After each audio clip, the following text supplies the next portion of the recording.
જામનગરના ધ્રોલ પાસેના જોસાપરમાં ક્રિસમસ નિમિત્તે ક્રિશ્ચિયન મિશનરી દ્વારા આયોજિત મોટા કાર્યક્રમમાં હિન્દુ સેના પહોંચી હતી અને કાર્યક્રમ રદ કરાવવામાં આવ્યો હતો. ઘટનાના પગલે પોલીસ પણ ઘટના સ્થળે પહોંચી હતી અને પરિસ્થિતિને કાબૂમાં લેવાનો પ્રયાસ કર્યો હતો.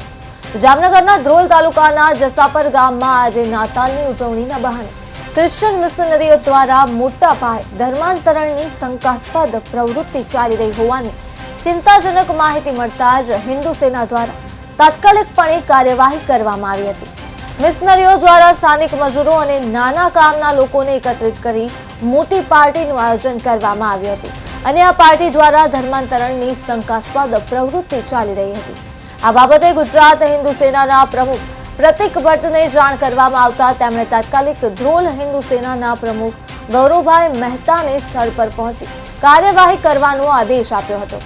ગૌરવભાઈ મહેતા અને તેમની ટીમે તાત્કાલિક સ્થળ પર પહોંચી આ કાર્યક્રમ બંધ કરાવ્યો હતો અને ધર્માંતરણની શંકાસ્પદ પ્રવૃત્તિ અટકાવી હતી.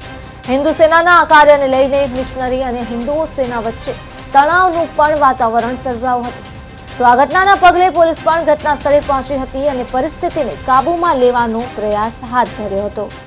ધ્રોલ હિન્દુ સેના પ્રમુખ ગૌરવ મહેતા આજ સાંજે 7 વાગે જામનગરથી યુવરાજભાઈ તથા ગુજરાત અધ્યક્ષ પ્રતિકભાઈ ભટ્ટના ફોન એવા આવેલ કે જોડિયા તાલુકાના જસાપર ગામે નાતાલ નિમિત્તે મોટા પાયે એક ધર્મ પરિવર્તન થઈ રહ્યું છે. તમે સ્થળ ઉપર જઈ અમારી ટીમ ભગીરથસિંહ કેશવભાઈ ચૌહાણ ને બધા જઈ બ્રિજેશભાઈ પંડ્યા પણ સાથે હતા.